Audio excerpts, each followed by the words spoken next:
In 1926, Italian socialist Antonio Gramsci sat in a prison cell and pondered a question. Why hasn't the international proletariat risen up in world revolution yet? He thought long and hard about this and finally came to a conclusion. It's because of the 2022 film Thor, Love and Thunder. Or, kinda at least. We'll get back to that. But first, let's talk about this new Thor movie. And fair warning, I'm gonna spoil the entire thing. So, as far as I understand it, there's really two key themes and ideas being explored in this movie. There's the more personal story about finding love and purpose or whatever that Thor goes through, but running parallel to that is a story about power. In the very first scene of the movie, Gorr witnesses the death of his daughter, presumably from starvation, and he is very close to death himself when he notices something. Gorr's god is just chillin' in some luscious jungle with tons of fruit, and he's overweight, so obviously he hasn't been hungry. Worse yet, when Gorr says to him, "Hey God man, you've got all this food, why not share it with the people that worship you and have all just starved?" Gorr's god doesn't care. He says, "I'll just find new people to worship me, you don't matter." Understandably, seeing as how his daughter and presumably everyone else he's ever known just died as a result of this god's cruelty, Gorr gets pretty pissed, so he kills the god with the magical god killer sword. Alright, so great, sick man, you can recap a scene from a movie. What does this all mean, though? Well, I'm kind of new to media criticism, but I'd like to wager a guess that this is about power, right? The god has everything he could ever want and doesn't care about the plight of regular people, like Gorr. There aren't any gods in real life that we know of yet, so it seems pretty clear to me that the gods in this movie represent the people who wield immense power in society. Can we all agree on that? Because the entire video hinges on that assumption, so just agree, okay? Please, at least for the next 15 minutes or so, just please agree. Do it! And just imagine me, a little stick man sitting in a stick theater watching this scene. Wow, this Gorr guy is pretty cool. He saw injustice coming from the powerful and he took action to stop that injustice. But imagine my horror as I remember the title of the movie I have come to see. Thor! That's the name of a god! Something that largely comes with the territory of superhero films, and that I hesitate to mention because of how annoying it'll probably make me sound, is their heavy individualism. Like, actually in real life, special people can't just shoot lasers out of their eyes and destroy entire armies? Very obvious, but in this movie I can't help but see it as kind of important, since half of the movie thematically is about deconstructing and understanding people like that. So on that note, let's briefly talk about the great man theory of history. In 1841, Scottish historian Thomas Carlyle published the book On Heroes, Hero Worship, and the Heroic in History. In the book, he says, "As I take it, universal history, the history of what man has accomplished in this world, is at the bottom the history of great men who have worked here. They were the leaders of men, these great ones, the modelers, patterns, and in a wide sense creators of whatever the general mass of men contrive to do or to attain. All things that we see standing accomplished in the world are properly the outer material result, the practical realization and embodiment of thoughts that dwelt in the great men sent into this world. The soul of the whole world's history, it may be justly considered, were the history of these." To put this a bit more eloquently, he argues that some people are just superior, and they guide humans to greatness because they themselves are so great. They make history. You'll find this idea everywhere, partly because it just fits in so well with modern liberal ideology. History is a result of the actions of few superior individuals, and maybe if you work hard enough, you can do it too. But the thing about great man history is that it strongly supports hierarchy. "Papa, why does Elon Musk have so much more money than we do?" "He's just a great man destined to lead us and have everything because he was born superior." "Dad?" "Yes, son?" "I'm hungry." "I am too, son. Let's go eat your sister." Also, as you can probably imagine, the idea that some people are born inherently superior didn't stay not racist very long. Here's the book that Carlyle would write 8 years after he published the Hero Worship one. Wait a second, if some people are inherently superior, what about those that aren't? "Oh yeah, those are called the Untermensch," says Hitler. But seriously, don't ask him what to do with them. Don't ask! Okay, hold on, Stickman. It is I, a loyal viewer, Marxist scholar, and Thor Love and Thunder aficionado. You claim that in the film, gods and superheroes must be a representation of the great Übermensch, who creates history and is thus justly given their power. However, every ruling class throughout history has gotten that power and wealth through the exploitation of other people's labor. There is no mention in the film that a god's power comes from their subjects. In fact, in the only scene in the movie you've mentioned so far, a god even claims the opposite, that the people under him don't matter. It's pretty simple, actually. That's not how they want you to see it. Hi, kid, I'm Elon Musk. I have more money than you because I create all the money. You might think that I don't deserve my wealth because people like your dad make all my cars for me while I party on this yacht. But actually, I create all the wealth with my big genius man brain that invented electrical cars and is going to bring humans to Mars. I totally didn't hire everyone to do that with my apartheid emerald mine inheritance money.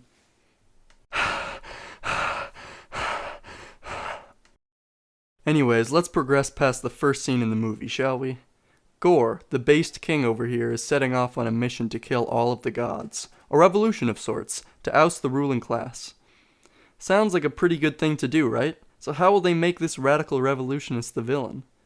They use a trope that I almost played through all of BioShock Infinite again just to talk about. So let's talk about it now. I like to call it the revolutionaries secretly just think violence is super fun and cool trope. They also use this one in Black Panther. The trope is pretty simple.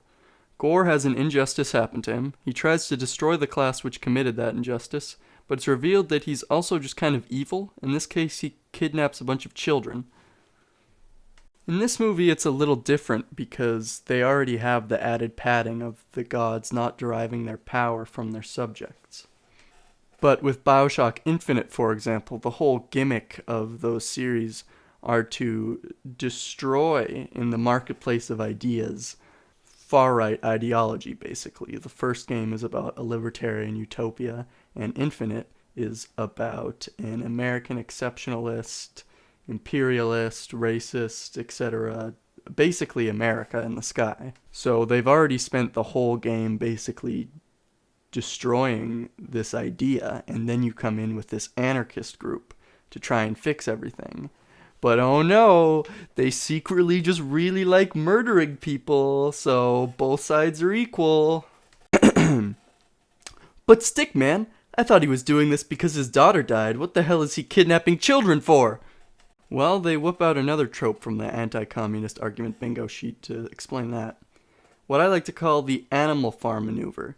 The sword that Gore uses, you see, which gives him the power to kill gods, the power to complete his revolution, corrupts him and makes him evil as he uses it, ever so subtly hinting that any person or group which wants to radically change the status quo will themselves become power-hungry and evil. This argument essentially requires the historical hindsight of a bee. Revolutions have happened, they are possible.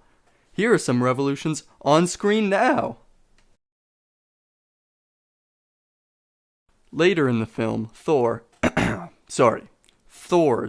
have to go to the City of Gods to raise an army to fight Gore and save the children.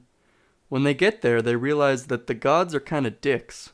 They all don't seem to care about helping and would rather live in their luxurious palace and not worry about it. But the solution still isn't the destruction of the power of the gods. Gore still has to be the villain. And remember, the gods aren't exploiting anyone. They have their powers because of how great and special they are, and what makes them bad is that they aren't using them to help people out of the kindness of their hearts. The solution to the problem, then, is clear, and even more so when Thor triumphantly kills and takes Zeus's lightning bolt. We need more good ruling class people, like Thor.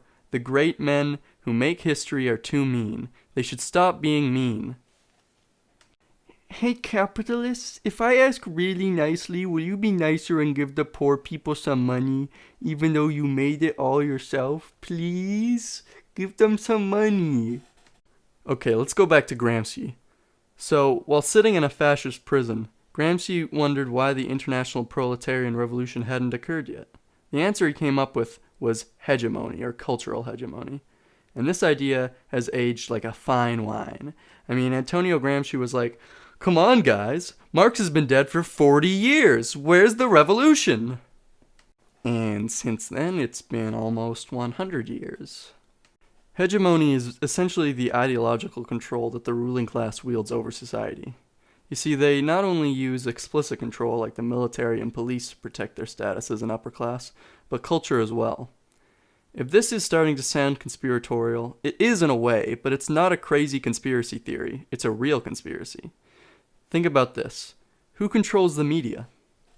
Oh, I know this one. It's the Jew. No, shut up, stupid racist person I just conjured up. The people who own the media are the people who literally own the media. News stations, movie studios, and basically every source of media that exists come from capitalist companies with members of the bourgeoisie having the ultimate control over programming. Whether directly or indirectly, the influence of those people leads essentially to a vast but also decentralized network of propaganda that serves to justify those people's control and dominance. It's pretty simple, right? If you own a media company, you're not going to allow that company to create media that hurts your class interests. That is hegemony. And it's such an important idea within Marxist thought that countless books since have built on this theory, like this one. And that's all I can think of, and I'm not going to look up anymore. Now that that's out of the way, how does Thor Love and Thunder end? In the last scene of the movie, Vladimir Gore is faced with a dilemma. He has arrived at the magical thing that will grant him any wish. This is not the Infinity Gauntlet. Even though it does the exact same thing, it's not the Infinity Gauntlet. I have to make that clear. He wants to use it to kill all of the gods. Within this metaphor, to complete his revolution. Thor has recently destroyed his magical god-killing sword of class consciousness, but he doesn't want to fight Gore anymore because girl Thor is dying. Thor says to Gore something along the lines of, "Don't kill all the gods, Gore. Use your one wish to bring back your daughter. Choose love. Choose individualism." Without the influence of that evil sword telling him to fix the injustice that killed his daughter, Gore chooses to bring her back and leave the gods alive. I'm by no means ragging on my good friend Gore the God Butcher here. I'm sure if I were in the same position, I would bring her back too. But of course, that position doesn't exist.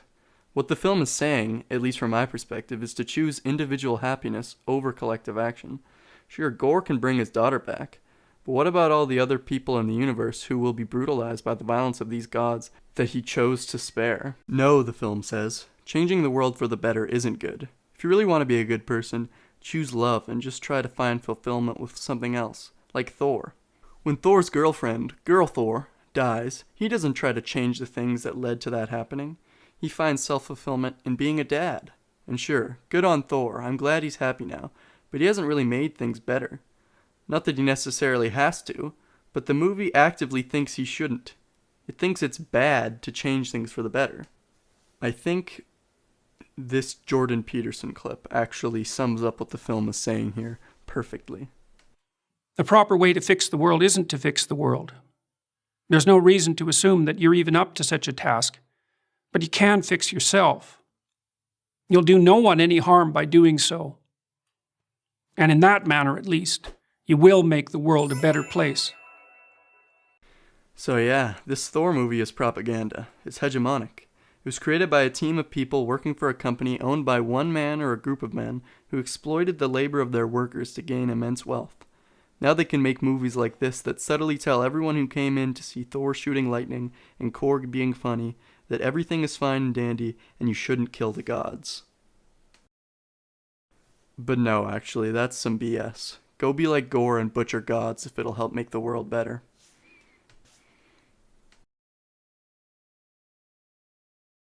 Alright, so the video's over now, but if you don't mind, I'd like to throw in some random thoughts about this movie and other Marvel movies that I didn't say in the video. And I actually don't care if you mind, I'm going to do it anyway. I really love that the ultra-individualist world that the MCU has constructed just makes it totally normal and not fucked up to have a king. At the end of the last Thor movie, Asgard is destroyed and they have to make a new one, and Thor just gives his friend the right to be the absolute monarch of these people, and it's not fucked up within the context of the movies at all. He just makes her the king. That's just totally fine and nobody has a problem with it. And also there's a king in Black Panther too.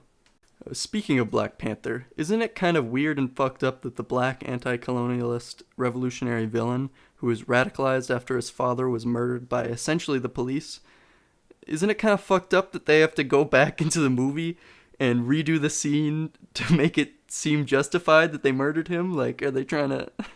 What are they saying with that?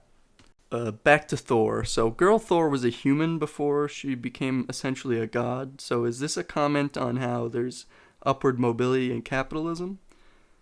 I don't think so, because she also became a god basically from the inheritance of Thor's hammer.